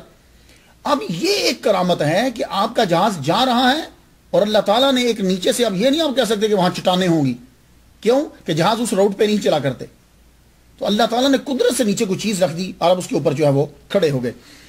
اب آپ نے مکہ شریف حج کیا، اب عالم دین تھے، صاحب علم تھے، مکہ کے لوگوں کو آپ کی صلاحیتوں کا پتہ چلا، مکہ کے لوگ جو ہیں وہ آپ کے دیوانے ہوئے، آپ نے حج کیا، حج کرنے کے بعد یہ کیسے ہو سکتا ہے کہ ولی کامل جو ہو وہ حج کرنے جائے اور مدینہ نہ جائے؟ اب ولی کامل مدینہ ضرور جائے گا، مدینہ کے بنا ولی کامل کا گزارا نہیں ہے، تو حج کیا، حج کرنے کے بعد مدینہ کی جانب روانہ ہو گئے۔ اس وقت سفر جو کیا جاتا تھا وہ پیدل سفر کرتے تھے، آج کل تو بسیں ہیں، پہلے پاسپورٹ دینا پڑتا ہے، خارجی جو ہیں پہلے ان کو پاسپورٹ دینا پڑتا ہے، پاسپورٹ دینے کے بعد پھر ٹکٹ ملتی ہے۔ اس وقت سفر پیدل کیا جاتا تھا یا کرائے کے اوپر جانور لے لیا جاتا تھا، آپ چونکہ چل نہیں سکتے تھے، کسی نے کہا کہ یہ حضور اونٹ کے اوپر بیٹھ جائیے، تو اب مکہ سے آپ چلے مدینہ کی جانب، اونٹ کے اوپر آپ بیٹھے، جو ہی مدینہ شریف کی حد میں داخل ہوئے تو شیخ احمد آفقتو رحمۃ اللہ کی محبت دیکھیے، آپ نے چھلانگ لگا دی اس کے اوپر۔ بھائی یہ کمزور آدمی ہو، کتنی عمر ہے آپ کی بہت زیادہ، یہ آپ مت سمجھیے کہ آپ جوان ہیں، بڑھاپے کی دہلیز میں قدم رکھ چکے ہیں، تو ایک دم سے اوپر سے چھلانگ لگا دی، چھلانگ لگائی اور دوڑتے ہوئے یا رسول اللہ یا رسول اللہ یا رسول اللہ، نبی کی نعتیں پڑھتے ہوئے، نبی کا نام لیتے ہوئے بھاگتے جائیں سرکار صلی اللہ علیہ وآلہ وسلم کے روضہ اطہر کی جانب، کہ آپ اور آپ کے ساتھی آپ مسجد نبوی میں پہنچے۔ مسجد نبوی میں پہنچے تو جاتے ہی کہنے لگے یا رسول اللہ میں آپ کا مہمان ہوں۔ تو آپ بھی جتنے لوگ ہو، یہ بات سن لو، یہ میں نے بہت سارے اولیاء کرام کے اندر یہ کرامت پڑھی ہے، وہ جاتے ہی جا کے سرکار سے عرض کرتے ہیں، پہلے سرکار کے پاس جاتے ہیں ہوٹل، اور مسئلہ بھی سن لیجیے، مسئلہ بھی یہی ہے، یہ ہوٹلوں میں اور ان چیزوں میں اگر آپ 10-12 ہو، حج کرنے جا رہے ہو یا مدینہ گئے ہو تو 10-12 ہو تو پہلے ہوٹل مت جایا کرو، 2-3 کو بھیج دو، ان کو کہو یہ تم جا کے سامان رکھو اور خود سیدھا پہلے خانہ کعبہ اور سیدھا پہلے مدینہ جایا کرو، اگر پاسبلٹی ہے، اگر پاسبلٹی نہیں تو الگ بات ہے۔ تو جاتے ہی کو یا رسول اللہ ہم آپ کے مہمان ہیں، پھر دیکھو کہ آپ کے اوپر نوازشات کتنی ہوتی ہیں، پھر دیکھیے گا، یہ کر کے ذرا دیکھیے گا۔ تو شیخ احمد آفقتو رحمۃ اللہ علیہ جب مدینہ مسجد نبوی میں جب پہنچ گئے تو عرض کرتے ہیں یا رسول اللہ میں آپ کا مہمان ہوں۔ اب ذرا اس کا اثر دیکھیے، یہ میں دوسرے طرح سے آپ کو ایک بات بتانے لگا ہوں، کسی نے کہا یہ خان جہان مسجد کی ہے، کسی نے کہا نہیں مسجد نبوی کی ہے، لیکن یہ بات زبردست ہے، سچی ہے۔ تو عرض کرتے ہیں یا رسول اللہ میں آپ کا مہمان ہوں۔ اب بھوک جب لگی تو امام خان جہان مسجد کے جو ہیں وہ اور شیخ تاج الدین کہنے لگے حضور وہ کھانے کا کچھ بندوبست، فرمانے لگے بھائی ہم تو کچھ نہیں کریں گے، ہم تو حضور پاک کے مہمان ہیں، آپ اپنی عبادت میں مصروف ہو گئے۔ ان لوگوں نے کیا کیا کہ ادھر ادھر سے کچھ گزارا کر لیا۔ اب جو ہی لوگ چلے گئے، رات ہوئی تو آپ عبادت میں مصروف ہیں، تو کوئی دروازے پہ کھڑا ہو کے کہنے لگا حضور صلی اللہ علیہ وسلم کا مہمان کون ہے؟ شیخ احمد آفقتو رحمۃ اللہ چپ کر گئے، نہیں شاید کسی اور کو بلا رہے ہو۔ پھر دوسری بار حضور پاک کا مہمان کون ہے؟ تیسری بار مرتبہ جب کہا تو شیخ احمد آفقتو رحمۃ اللہ کہتے ہیں میں ہی کھڑا ہو گیا، میں نے کہا بھائی میں ہوں حضور پاک کا مہمان۔ کہنے لگے اچھا آپ کے لیے کھجوریں بھیجی ہیں حضور نے؟ تو آپ فرماتے ہیں کہ میں نے یوں جھولی آگے کی، ساری کھجوریں ڈال لی، اور میں نے جب کھائیں اتنی لذیذ اور ایسی کھجوریں میں نے پہلے نہیں کھائیں۔ آپ مسجد نبی میں جب رہے کافی عرصہ آپ نے گزارا، سرکار صلی اللہ علیہ وآلہ وسلم سے بھی فیض لیا آپ نے، تو جب آپ وہاں سے رخصت ہونے لگے، آنے لگے، تو وہی بابا جی، وہی بزرگ جنہوں نے آ کے کہا تھا کہ حضور پاک نے کھجوریں بھیجی ہیں، وہ ہاتھ میں دستار لے کر آ گئے، دستار لے کر آئے اور ایک چادر بھی تھی. کہنے لگے یہ حضور صلی اللہ علیہ وآلہ وسلم نے آپ کو عطا کیا. آپ نے وہ امامہ لے لیا، کہا حضور نے عطا کیا ہے. آپ نے سر کے اوپر امامہ پہنا. ویسے اکثر آپ ٹوپی پہنا کرتے تھے، ٹوپی پہننا بھی حضور کی سنت ہے، وائٹ کیپ آپ نے پہنی، پگڑی پہننا بھی حضور کی سنت ہے. لیکن جو علماء کرام ہیں ان کے لیے چاہیے کہ وہ پگڑی پہنا کرے. یہ حضور صلی اللہ علیہ وآلہ وسلم کی سنت ہے امامہ شریف پہننا. تو آپ وہاں رہے، تو جب سر پر آپ نے امامہ پہنا تو آپ کو یہ بھی ساتھ حکم دیا گیا کہ آپ یہاں کے لوگوں کو خطاب فرمائیں. تو شیخ احمد افقتو رحمۃ اللہ علیہ نے مکے میں بھی خطاب کیا تھا، مدینہ میں بھی آپ نے خطاب کیا. اور آپ جب عربی زبان کے اندر بولے تو وہاں کے جو لوگ ہیں وہ حیران ہوئے اور آپ کے معتقد ہوئے. کچھ دن آپ نے پھر اور قیام کیا، کچھ تھوڑا سا، اس کے بعد وہاں سے آپ روانہ ہو گئے. وہاں سے روانہ ہوئے تو آپ سیدھا جو ہے وہاں سے سندھ آئے. وہاں سے آپ روانہ ہو تو یہ کھتو آئے. کھتو میں جب آپ داخل ہوئے تو رات کے ٹائم داخل ہوئے، کسی کو پتہ نہ چلے، لیکن پھر بھی لوگوں کو خبر ہو گئی. سب لوگ جو ہیں وہ آپ سے باری باری ملنے کے لیے آئے. تو آپ نے 40 سال وہاں گزارے تھے، کیوں نہیں ملنے آئے؟ سب لوگ ملنے کے لیے آئے. صبح جب ہوئی تو آپ وہاں سے دہلی روانہ ہو گئے. دہلی روانہ ہو کے آپ نے خان جہان مسجد کے اندر جا کے ڈیرا لگا. خان جہان مسجد کے ساتھ آپ کی وابستگی جو ہے وہ پرانی ہے.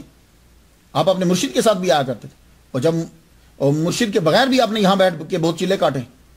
20 یا 25 سال کے قریب آپ کی عمر ہوگی کہ مخدوم جہانی جہاں گشت رحمۃ اللہ علیہ کو آپ کے بارے میں معلوم ہوا.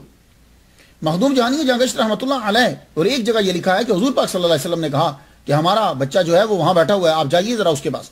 تو مخدوم جہانی جہاں گشت رحمۃ اللہ علیہ جب خان جہان مسجد کی طرف آئے، آپ پالکی میں جلوہ فرما تھے، تو حجرے کے اندر آپ کو بھی کسی طرح خبر ہو گئی کہ مخدوم جہانی جہاں گشت رحمۃ اللہ علیہ آ رہے ہیں. آپ نے اپنا حجرہ چھوڑا تو شیخ احمد افقتو رحمۃ اللہ علیہ مسجد سے باہر آئے. ابھی وہ پالکی سے اترے نہیں تھے کہ یہ قریب چلے گئے. تو مخدوم جہانی جہاں گشت رحمۃ اللہ علیہ آپ کے قریب آئے، آپ کو گلے سے لگا. گلے سے لگانے کے بعد آپ کے کان کے اندر 3 دفعہ آپ نے کہا، اے جوان، دولت کی خوشبو آ رہی ہے. یہ تنزیہ جملہ نہیں ہے، مطلب یہ ہے کہ اللہ تعالیٰ تجھے بڑا نوازے گا. تو دیکھ، جب اللہ تعالیٰ تجھے مقام عطا فرما دے تو پھر تم نے ہمیں بھول نہیں جانا، ہمیں یاد رکھنا ہے. 3 مرتبہ یہ جملہ کہا. تو یہ بات آپ نے نبھائی. پھر جب آپ اپنے عروج پر پہنچے تو آپ نے آپ کے خاندان کو بھلایا نہیں ہے، بلکہ قطب عالم رحمہ اللہ کو اور شاہ عالم رحمہ اللہ کو آپ نے اپنے ساتھ رکھا، عقیدت کا اظہار کیا، ان کو بادشاہ کے دربار تک پہنچایا. خان جہان مسجد میں ڈیرا لگایا آپ نے، وہاں آپ نے بہت سارے چلے کاٹے. لیکن یہاں جو ہے ڈاکٹر ظہور الحسن شارب سے تسامح ہوا ہے. وہ کہتے ہیں کہ حج کے بعد جب آپ خان جہان مسجد کے اندر آئے تو وہاں مخدوم جہانی جہاں گشت رحمۃ اللہ علیہ سے ملاقات ہوئی. ایسا ہرگز نہیں ہے. کیوں؟ اس لیے کہ مخدوم جہانی جہاں گشت رحمۃ اللہ علیہ اس وقت دنیا سے جا چکے تھے، اور آپ جو دنیا سے تشریف لے کر گئے ہیں تو یہ 786 میں ہجری میں آپ کا وصال ہوا. تو 790 کے اندر تو یہ حج کرنے جا رہے ہیں، تو ملاقات کس طرح ہوگی؟ تو یہ جو ملاقات ہے مخدوم جہانی جہاں گشت رحمۃ اللہ علیہ سے، یہ اسی وقت کی ہے جب آپ کی عمر 20 یا 25 سال کے قریب ہے. اللہ اکبر جل شانہ. یہاں آپ نے بہت سارا وقت گزارا خان جہاں مسجد کے اندر. چلے بھی آپ نے کاٹے، عبادت بھی آپ نے کی، حج کے بعد بھی، اس سے پہلے بھی. خان جہان مسجد میں کیوں بیٹھتے تھے؟ تو میں آپ کو بتا چکا ہوں کہ اس مسجد کے ساتھ بڑی وابستگی تھی. آپ کے پیر و مرشد بابا اسحاق مغربی رحمۃ اللہ علیہ جو ہیں وہ یہاں آیا کرتے تھے. یہاں کے لنگر خانے کے آپ انچارج تھے. تو جب شیخ احمد افقتو رحمۃ اللہ کی عمر 13 یا 14 سال کے قریب ہوگی کہ بابا اسحاق مغربی کی عمر 90 سال تھی اس وقت. فیروز شاہ تغلق نیا بیٹھا تھا. اس نے کہا کہ لنگر خانے کی چابیاں مجھے واپس کر دو، لنگر خانے کا انتظام اب گورنمنٹ ڈائریکٹ کرے گی. تو بابا اسحاق مغربی رحمۃ اللہ علیہ نے پھر یہ لنگر خانے کا سارا انتظام ان کو دے دیا. تو گویا کہ یہاں وابستگی تھی آپ کی، اس لیے آپ یہاں بیٹھا کرتے تھے. حج کے بعد جب آپ خان جہاں مسجد میں دوبارہ آئے، جب دوبارہ آپ یہاں آئے تو پھر آپ کا رہن سہن جو ہے، آپ پڑھایا بھی کرتے تھے، تبلیغ بھی کرتے تھے. لیکن آپ کا طریقہ کیا یہ تھا کہ آپ بازار میں ننگے پاؤں پھرتے تھے. ننگے پاؤں پھرتے. یہ ایک کیفیت ہوتی ہے، یہ بات یاد رکھیے گا. کچھ کیفیات ہوتی ہیں، اس کے اندر وہی فری ہوتے ہیں. یہاں نکتہ سن لیجئے. اکثر لوگ اعتراض کرتے ہیں، مختار شاہ صاحب یہ دیکھیے فلاں بزرگ نے یہ کیا ہے، فلاں بزرگ یہ کر رہا ہے، فلاں بزرگ جو ہے وہ یہ کر رہا ہے، قرآن شریعت یہ کہہ رہی ہے. دیکھیے وہ جو بزرگ کر رہا ہوتا ہے وہ اس کے اوپر کیفیت طاری ہوتی ہے، وہ اسی کے لیے ہوتی ہے، وہ ہمارے لیے جائز نہیں ہے. اب آپ مثال مانگو گے تو چلیے سورہ کہف پڑھ لیجیے. وہ 16واں پارہ کیا ہے؟ جب موسیٰ علیہ السلام حضرت خضر علیہ السلام چلے تھے تو کیا ہوا تھا؟ کیا ہوا تھا؟ خضر علیہ السلام نے بچہ مار دیا. اب بتائیے بچہ مارنا جائز ہے؟ آپ بتائیے. نہیں جائز نا. لیکن اللہ پاک ان کو کچھ نہیں کہہ رہا. تو ان کے اوپر جو کفیت تھی، وہ جس مقام پہ وہ تھے اب دیکھیے موسیٰ سہاگ پر اعتراض ہوتا ہے، چوڑیاں پہنتے ہیں وہ یہ کرتے ہیں، ان پہ اعتراض ہوگا جی وہ ننگے پاؤں پھر رہے ہیں، اعتراض ہو رہا ہے جی سر پہ ٹوپی نہیں ہے. ان کی ایک کیفیت ہے، وہ ہم نہیں اڈاپٹ کر سکتے، وہ کیفیت ہے اس کے اندر، وہ صحیح ہے. جیسے اب حضرت خضر علیہ السلام نے جو بچہ مارا جس مقام پر وہ تھے، اب دوسرا آدمی بچہ مارے گا اس کو اندر کر دیں گے، قتل کر دیں گے. کچھ بات سمجھ میں آ گئی ہے؟ تو وہ انہی کی کیفیت ہوتی ہے. اس لیے اعتراض مت کیا کرو. اور اگر اعتراض کر کے موسیٰ سہاگ کو یا ایسے بزرگوں کو تم کہتے ہو کہ جو بڑے اعلیٰ مقام کے اوپر ہیں، تم اعتراض کرو گے، پھر تم تمام مولویوں کو اعتراض کرنا پڑے گا حضرت خضر علیہ السلام کے اوپر. بچہ مارنے کے چارجز کرو ان کے اوپر، سمجھ رہے ہیں آپ، پھٹا توڑنے کے چارجز کرو ان کے اوپر. تو وہ ایک خاص کیفیت ہوتی ہے ولی کے اوپر، اور وہ کام اسی کے لیے ہی جائز ہوتا ہے، دوسرے کے لیے نہیں ہوتا اگر وہ قرآن اور حدیث سے ہٹ کر ہے. یہ بات یاد رکھیے گا. تو آپ چلتے تھے ننگے سر اور ننگے پاؤں چلتے. کسی نے پوچھا حضور یہ ننگے پاؤں کیوں چلتے ہیں آپ دلی کی سڑکوں میں، یہاں کیوں چلتے ہیں؟ تو آپ فرمایا کرتے تھے کہ جو آدمی ننگے سر اور ننگے پاؤں چلتا ہے، سترون اللہ جہرتن، وہ اللہ تعالیٰ کو ان قریب ظاہر میں اس کے نور کو دیکھ لیتا ہے. یہ کیا وجہ ہے؟ وہ کہہ رہے ہیں کہ اس طرح آدمی کی عاجزی ہوتی ہے. یہ بات یاد رکھیے گا. اب آپ حج میں جب جاتے ہو تو پاؤں کور نہیں کر سکتے، سر کور نہیں کر سکتے. کیوں؟ انتہائی عاجزی کرو، جیسے مجرم ننگے پاؤں اور ننگے سر کھڑے ہوتے ہیں بادشاہ کے سامنے. تو ایسے اگر یہ کیفیت ہے تو پھر اور بات ہے، یہ بات یاد رکھیے گا. اور اگر ویسے کوئی سر ننگا کرتا ہے، وہ جی یہ تو سنت ہی ہے، کوئی بات نہیں ہے، وہ اس کے ایمان کا بھی خطرہ ہے اس وقت. تو شیخ احمد افقتو رحمہ اللہ کی ملاقات جو ہے وہ بابا جیب سے بھی ثابت کی جاتی ہے. تاریخی لحاظ سے تو میں نے جب غور کیا تو یہ غلط ہے، کمزور ہے. کیوں؟ شاہ عبدالحق محدث دہلوی نے جو تاریخ ولادت لکھی ہے وہ 809 ہجری لکھی ہے. اس کا مطلب یہ ہوا کہ بابا جیب شیخ احمد سے 71 سال چھوٹے ہیں، 71 ایئرز آفٹر پیدا ہوئے بابا جیب. اور آدمی کو مشہور ہونے میں، پڑھ کر فارغ ہونے میں 25 سال تو لگتے ہی ہوں گے. تو 71 پلس 25 کا لو 96 سال. تو شیخ احمد قطو رحمہ اللہ اپنے عروج پر تھے اس وقت. تو بابا جیب کے ساتھ جو ملاقات ہے اور نفاق فی سبیل اللہ کا جو سبق ہے وہ میری سمجھ میں نہیں آتا. لیکن تاریخی لحاظ سے چاہے غلط ہو، حقیقت میں تو یہ صحیح ہے نا. اب یہ ذرا سنیے، بات بڑی پتے کی ہے، بڑے ٹاپ کی ہے. اب تاریخی لحاظ سے چھوڑیے. تو شاہ عبدالحق محدث دہلوی رحمۃ اللہ علیہ اخبار الاخیار میں کیا لکھتے ہیں کہ آپ کی ملاقات ہوئی. ان کا نام ہے سید شاہ علی جیب بخاری. یہ مخدوم جہانی جہاں گشت رحمۃ اللہ علیہ کی اولاد سے ہیں. یہ دیکھیے شیخ احمد افقتو رحمہ اللہ کا تعلق بار بار کسی نہ کسی طرح سے مخدوم جہانی جہاں گشت کی اولاد اور خاندان سے رہتا ہے. آپ ان سے ملنے کے لیے گئے، ملاقات ہوتی تھی. یہ میں اس حوالے سے کہہ رہا ہوں چونکہ شاہ عبدالحق محدث دہلوی رحمہ اللہ نے بیان کیا. تو ملاقات ہوتی تھی تو آپ ایک بندے کو پیسے دیا کرتے تھے، یعنی یوں سمجھ لیجئے کہ آپ 4 روپے دیا کرتے تھے، یوں سمجھ لیجیے. وہ بندہ کیا کرتا تھا کہ وہ ان پیسوں کو جا کے لے کے بھنگ پی لیا کرتا تھا. تو ایک دن شیخ احمد افقتو رحمہ اللہ بابا جیب سے کہنے لگے، بابا تم پیسے دیتے ہو اسے تو یہ جا کے بھنگ پی لیتا ہے. تو آپ نے فرمایا دیکھو مجھے اس کے بارے میں نہیں پوچھا جائے گا، میں تو عمل کر رہا ہوں اس آیت پر، اما السائل فلا تنہر، جب سائل آ جائے تو اس کو جھڑکو نہیں، اسے عطا کر دو. تو میں اپنے طرف خیال رکھتا ہوں، اس کی طرف میں خیال نہیں رکھتا. اللہ اکبر جل شانہ. پھر کیا ہوا کہ شاہ احمد فرماتے ہیں کہ پھر میں نے بھی کبھی ہاتھ نیچا نہیں کیا، جو آتا میں اسے دیتا جاتا. تو ایک مرتبہ بابا جیب کہنے لگے بھائی ہاتھ اوپر ہی نہیں رکھا کرو، کبھی کبھی روک بھی لیا کرو. فرمانے لگے آپ دعا کرو نا کہ یہ ہاتھ کبھی نیچے آئے ہی نہیں. اللہ اکبر جل شانہ. تو آپ نے پھر فرمایا دعا دی جاؤ اللہ تعالیٰ تمہارا ہاتھ ہمیشہ بلند رکھے. اور آیت پڑھی وما تقدموا لانفسکم من خیر تجدوه عند اللہ هو خیرا واعظم اجرا. اور پھر حدیث پڑھی یا ابن آدم انفق فی سبیل اللہ، اللہ کی راہ میں خرچ کرو، اللہ کی راہ میں خرچ کرو. تو آپ کی صفات میں طریقہ زندگی میں عبادت، اور شروع میں ننگے پاؤں اور ننگے سر چلنا، عاجزی کی انتہا، جو آیا لوگوں میں بانٹنا اور اللہ تعالیٰ کی عبادت کرتے رہنا. اب کیا ہوا؟ آپ رہتے دہلی میں ہی تھے، دہلی میں رہتے، تیمور نے حملہ کر دیا. 801 ہجری میں 1398 میں تیمور نے دہلی پر حملہ کیا. تو تغلق کی حکومت تو برائے نام تھی. محمود شاہ تغلق پکڑا گیا، قید جب ہوا تو قید سے چھوٹ گیا، چھوٹ کر گجرات بھاگ گیا، وہاں سے بھاگ گیا. اب کیا ہوا؟ اس وقت شاہ احمد افقتو رحمہ اللہ کی عمر جو ہے وہ 63 سال کے قریب تھی. اب حکم دیا تیمور نے کہ جتنے بندے ہیں تغلق ان کے ساتھ وابستگی سب گرفتار کر لو. پکڑ لیے گئے. یہ تو آپ کے رشتہ دار تھے. حملہ ہوا، پھر بھی قتل و غارت رہی، خون بہایا گیا دہلی میں، اور سونا حاصل کرنے کی لوگوں کے مکانوں کو توڑ دیا گیا. قیدی پکڑ لیے. ان قیدیوں میں شیخ احمد افقتو رحمۃ اللہ علیہ بھی شامل ہو گئے، وہ بھی پکڑے گئے. اب ایک ایک کمرے میں یا جو خیمہ بنا تھا اس کے اندر 40 بندوں کو قید کر دیا. جب قید کیا تو آپ کو معلوم ہے کہ جب جنگ کا موقع آتا ہے تو بڑے بڑے ذخیرے ختم ہو جاتے ہیں. دہلی کے اندر قحط پڑ گیا, کھانا مشکل ہو گیا, کئی بندے مرنے لگے, قیدی تو زیادہ مرنے لگے کیونکہ قیدیوں پہ کون دھیان دے گا. لیکن جس خیمے میں اور جس کمرے کے اندر شیخ احمد افختو رحمہ اللہ اپنے 40 بندوں کے ساتھ تھے, وہاں کوئی نہیں مرا. وہ پتا کرواؤ کہ یہاں کے لوگ اتنے خوش و خرم کیوں ہیں.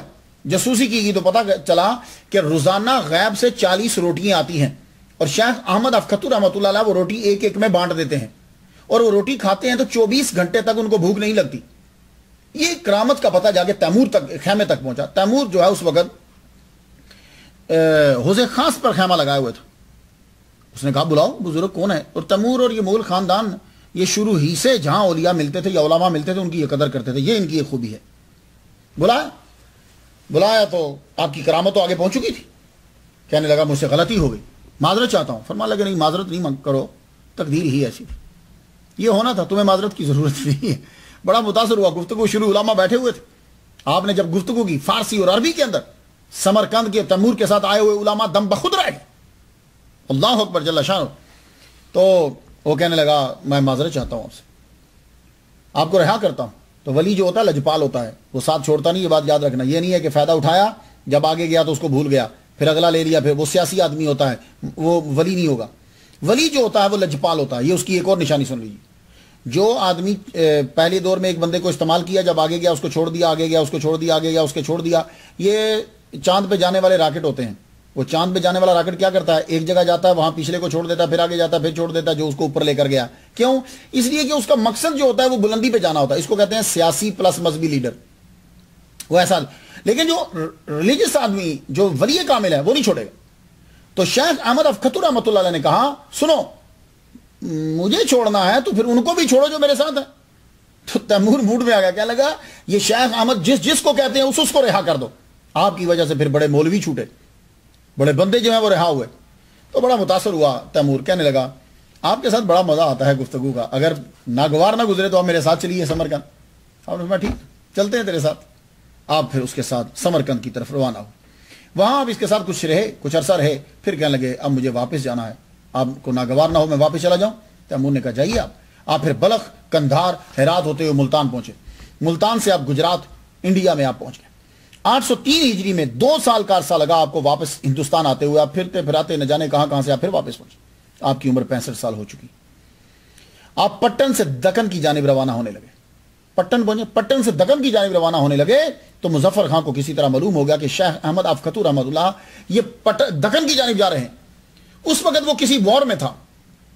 فوراً اس نے اپنے آدمی کو امیر برہان الملک کو خط دے کر بھیجا اور خط کے اندر معذرت لکھی, حضور میں خود حاضر ہوتا, لیکن اس کو برہان الملک کو یہی سمجھیے کہ میں ہوں, اور حضور میں جو ہی فارغ ہوتا ہوں میں پہنچ رہا ہوں, پلیز آپ میرے آنے تک مت جائیے.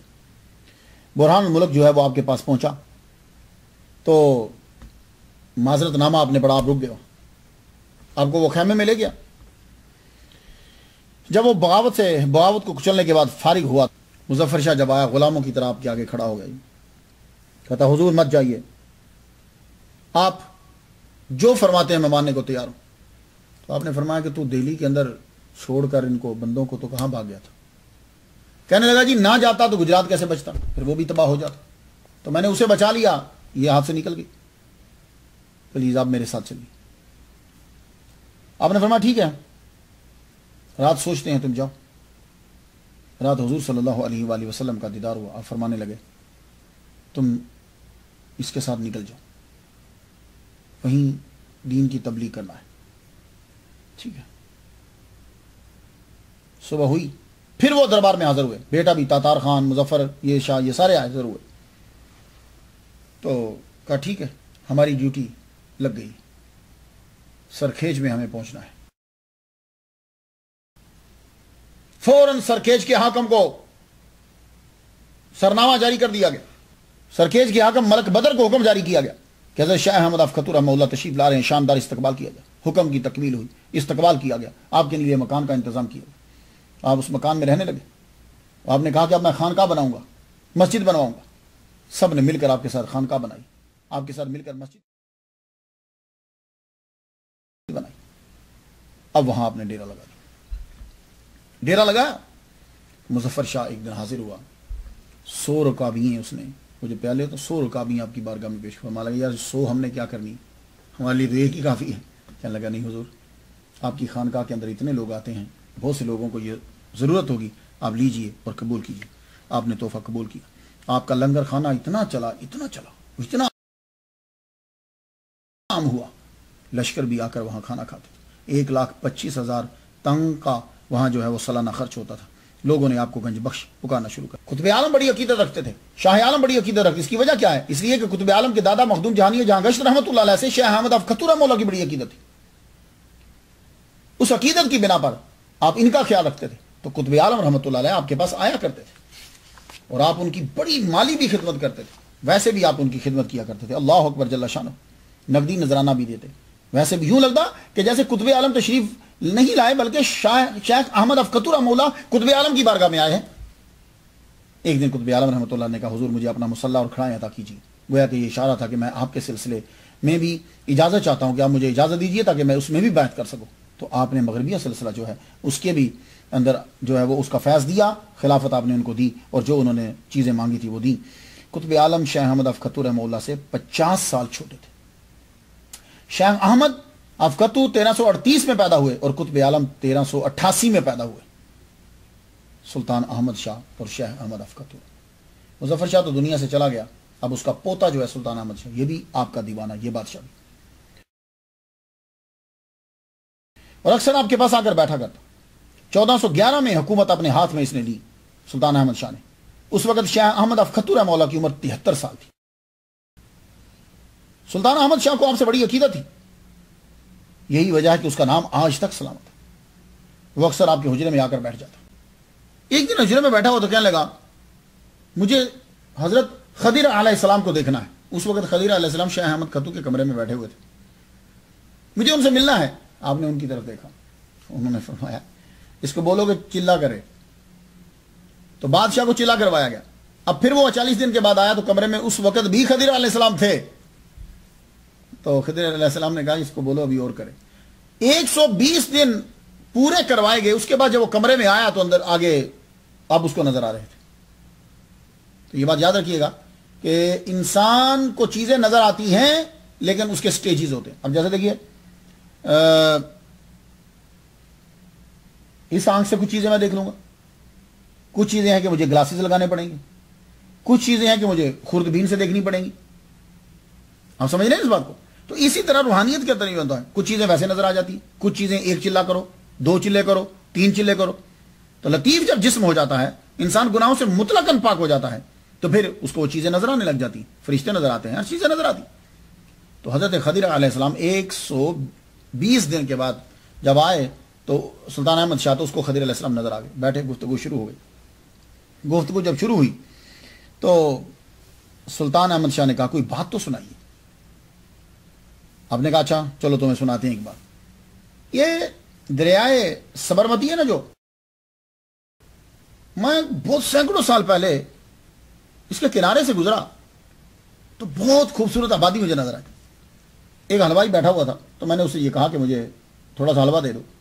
اس نے حلوہ دیا تو میں نے کہا یہ پیسے لے لو۔ بولا نہیں، آپ درویش لگتے ہو چہرے سے، پیسے نہیں چاہیے مجھے پیسے نہیں چاہیے۔ مجھے بڑا اچھا لگا۔ کہتا ہے پھر بڑے سالوں کے بعد، سینکڑوں سالوں کے بعد میں پھر وہاں سے گزرا تو دیکھا ویرانہ ہی ویرانہ ہے۔ تو سلطان احمد کہنے لگا حضور اگر آپ کی اجازت ہو تو کیا اب میں وہی شہر میں بنا دوں؟ آپ نے فرمایا ٹھیک ہے، لیکن یہ شہر برقرار تب رہے گا کہ جب تم 4 احمد ڈھونڈو۔ 4 احمد جو ہیں وہ تیرے ساتھ مل کر اگر شہر کو آباد کریں گے تو تیرا شہر جو ہے وہ آباد ہو جائے گا۔ 4 احمد ڈھونڈو، اور وہ 4 احمد کے جن کی اثر کی سنتیں بھی کبھی قضا نہ ہوئی ہوں، تو پھر اس کے بعد تم اس شہر کی جو ہے وہ بنیاد رکھو۔ اب اس کی بنیاد رکھنے کے لیے 4 احمد اکٹھے کیے، شاہ احمد افخر رحمہ اللہ، سید الصوفیہ قاضی احمد رحمہ اللہ، تاج الاولیاء ملک احمد رحمۃ اللہ علیہ، اور سلطان احمد شاہ رحمۃ اللہ علیہ۔ یہ چاروں کے چاروں نے مل کر اس کی بنیاد 26 فروری 1411 بروز جمعرات کو دریائے سبرمتی کے قریب مغربی حصے میں شہر کی بنیاد جو ہے وہ رکھ دی، اور نام رکھا احمد آباد، وہ شہر کے جہاں احمد کی چہل پہل ہے، جہاں احمد کی رونق ہے، جہاں احمد رہتے ہیں۔ 360 محلے تیار کیے گئے اور ان کے گرد جو ہے وہ قلعہ تیار کر دیا گیا۔ درویش جو ہوتا ہے وہ دین میں کسی کا نقصان نہیں کرتا، یہ بات یاد رکھیے، یہ درویش کی ایک اور علامت ہے۔ درویش جو ہوگا وہ اپنے مریدوں کو برے کام میں نہیں لگائے گا، وہ اپنے مریدوں کو شریعت کے الٹ کہنے کو نہیں کہے گا، یہ بات یاد، وہ شریعت پر عمل کروائے گا۔ شیخ احمد افخطو رحمۃ اللہ تعالیٰ عربی اور فارسی کے علامہ ہے۔ آپ ہدایت شریف آپ کو زبانی آتا تھا، عربی عبارات آپ بول دیا کرتے تھے، اور آپ کی گفتگو جب سنتے تھے حیران رہتے تھے۔ سمرقند کے اندر ایک مرتبہ ایک مدرسے کے اندر بیٹھے ہوئے تھے تو ایک لڑکا حسامی پڑھ رہا تھا، پڑھتے اس نے عبارت کی غلطی کی، آپ نے دور سے بتا دی، اور استاد سن کر حیران رہ گیا کہ یہ کون ہے بابا جو پھٹے پرانے کپڑے میں بیٹھا ہوا ہے اور حسامی کی عبارت کی غلطیاں نکال رہا ہے۔ اللہ اکبر جل شانہ۔ تو آپ کی خانقاہ جو ہے یہ روحانی، سماجی، سیاسی طاقتوں کا مرکز تھا۔ لوگ کھانا کھاتے تھے، علم کی پیاس بجھاتے تھے، بادشاہ سر جھکاتے تھے۔ تو بھئی ایک دفعہ آپ نے مولانا محمد قاسم، یہ آپ کے مرید بھی ہیں اور امام بھی ہیں، تو ان سے یہ کہا کہ جاؤ یار فلاں جگہ میں نا تم ذرا یہ کام کرو، وہ چیز لے کر آنا۔ انہوں نے کہا کہ حضور میں کل چلا جاؤں گا۔ اب یہ کہنے کی وجہ جو ہے وہ کوئی ان کا ذاتی کام نہیں تھا، اصل میں ان کے مائنڈ میں یہ آیا کہ میں پورا رمضان قرآن سنتا آیا ہوں، آج سبح اسم ربک الاعلی سے لے کر سورۃ الناس تک ہے، تو میں آج اگر رک جاتا ہوں صبح چلا جاؤں گا تو قرآن میرا مکمل ہو جائے گا۔ آپ نے پھر سختی سے فرمایا ہم آپ سے کہہ رہے ہیں کہ آپ جائیے۔ وہاں جب گئے تو چیز آپ نے لی تو تراویح کا ٹائم ہو گیا، یعنی عشاء کی نماز آپ نے جب پڑھی تو امام تراویح جو ہیں جب وہ تراویح پڑھانے لگے تو انہوں نے شروع ہی وہیں سے کیا سبح اسم ربک الاعلی سے۔ اللہ اکبر جل شانہ۔ صبح جب واپس آئے تو آ کر شیخ احمد افخطو رحمہ اللہ سے معذرت کر رہے ہیں، حضور مجھے معاف کر دیجئے۔ آپ نے پھر ایک بڑا زبردست تاریخی جملہ کہا اور پالیسی میکر جملہ کہا۔ آپ نے فرمایا سنو، درویش جو ہوتا ہے وہ کسی کے دین میں نقصان نہیں کرتا۔ تو یہ بات یاد رکھیے گا کہ آپ جب بھی کبھی ولیوں، پیروں، فقیروں سے ملو تو یہ بات یاد رکھنا، وہ عاشق مصطفیٰ وہ دین میں نقصان نہ کر رہا ہو، تو درویش جو ہوتا ہے وہ دین میں نقصان نہیں کرتا۔ شاہ عالم رحمۃ اللہ علیہ ان کا بڑا گہرا تعلق۔ اب شاہ عالم رحمہ اللہ کی ولادت جو ہے میں ان کے بارے میں بیان کر چکا ہوں، 1415 میں ہوئی، اور شیخ احمد افخطو کا وصال 1445 میں ہوا ہے، 111 سال کی عمر میں۔ تو گویا شاہ عالم نے اپنے ابتدائی 30 سال جو ہیں وہ آپ کے آخری 30 سال میں گزارے ہیں، اور شاہ عالم نے ان سے بہت کچھ سیکھا۔ بادشاہوں کو دین کی تبلیغ کرتے رہے۔ آپ کے ہوتے ہوئے سلطان احمد شاہ بانی احمد آباد کا وصال ہو گیا۔ شاہ احمد افخطو رحمہ اللہ کے ہوتے ہوئے سلطان احمد شاہ کا وصال ہوا، اس کا بیٹا حاکم بنا۔ آپ کی عمر مبارک 100 سال ہوئی تو آپ نے اپنے مرشد کے طریقے کے مطابق، شادی تو آپ نے کی نہیں تھی، ایک راجپوت کے بیٹے کو مسلمان بنایا، اس کا نام شیخ صلاح الدین رکھا اور اعلان کیا یہ میرا بیٹا ہے، اور اسے ہی اپنا جانشین، اپنا نائب اور خلیفہ اسے ہی بنایا۔ آپ نے بھی 111 سال ہر طبقہ کو تبلیغ کی، خلق خدا کو فیض پہنچا۔ کیا کم رتبہ ہے کہ مخدوم جہانیہ ان کے پوتے سید قطب عالم اور ان کے بیٹے حضرت شاہ عالم آپ سے عقیدت کا اظہار کرتے تھے؟ سلطان احمد شاہ کے بیٹے سلطان محمد شاہ نے حکومت سنبھالی ہی تھی، 2 سال گزرے تھے، 1445 13 دسمبر سوموار آپ کا وصال ہو گیا۔ لوگ سلطان محمد شاہ سے کہا لوگوں نے کہ آپ جنازہ پڑھائیے، لیکن اس نے کہا نہیں میں نہیں۔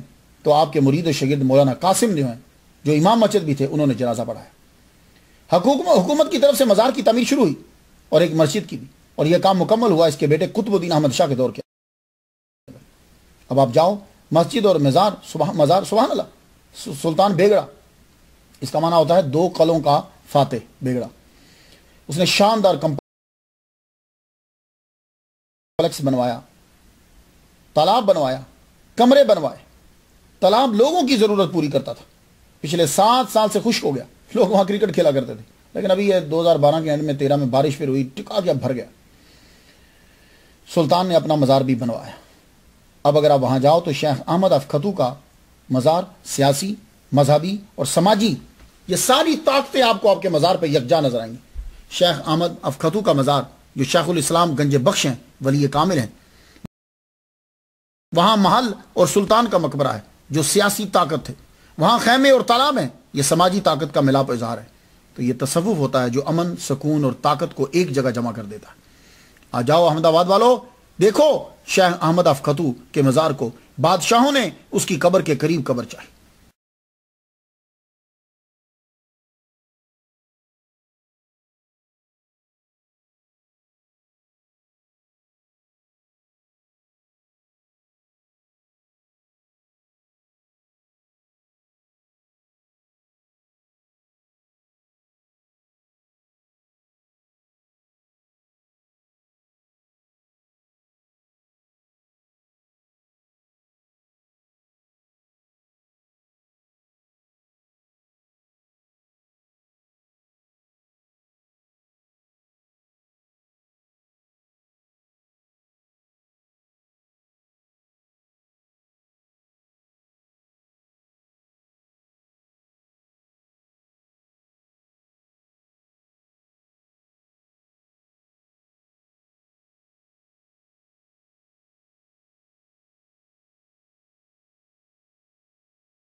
سچے صوفی بنو، ہر شے تمہارے قدموں میں آ جائے. آپ کی جو قبر ہے، آپ کا جو مزار ہے، یہ سیاسی، مذہبی اور سماجی تینوں طاقتوں کا مجموعہ نظر آئے گا. مذہبی طاقت کا مجموعہ شاہ احمد افختو رحمہ اللہ کا وہاں مزار ہے. سیاسی طاقت کا مجموعہ بادشاہوں نے اپنی قبریں آپ کے پاؤں میں بنائی ہیں، وہاں آپ کے قرب و جوار میں بنائی ہیں. اور سماجی طاقت کا وہاں سے لنگر ملتا ہے، تالاب ہے، ضروریات جو ہیں وہ پوری ہوتی ہیں لوگوں کی. تو یہ ساری طاقتیں، تو امن، سکون اور طاقت، یہ ساری چیزیں جو ہیں ایک جگہ جمع ہوتی ہیں جہاں تصوف ہوتا ہے. یہ صوفی کی خانقاہ میں جمع ہوتی ہیں. تو احمد آباد والوں خوش ہو جاؤ، تمہارے شیخ احمد افختو رحمہ اللہ نے تینوں طاقتوں کو اپنے قدموں کے اندر جو ہے وہ جمع کر کے رکھ دیا، اپنے پاس لا کے رکھ دیا. خود وہ مذہبی طاقت، سیاسی اور سماجی طاقتیں. اور یہی کام ہے علماء کا کہ وہ صوفیاء جب بنیں گے تو ان ساری طاقتوں کو وہ جمع کر سکتے ہیں. چونکہ شیخ احمد افختو سلسلہ مغربیہ میں بائے تھے، اس لیے اس سلسلے کے بانی ابو مدین مغربی کو جاننا بہت ضروری ہے. تو انتظار کیجئے، اگلی قسط جو ہے وہ ابو مدین مغربی رحمہ اللہ کی ہوگی. اجازت سے پہلے ایک مرتبہ فاتحہ پڑھ دیجیے. الحمد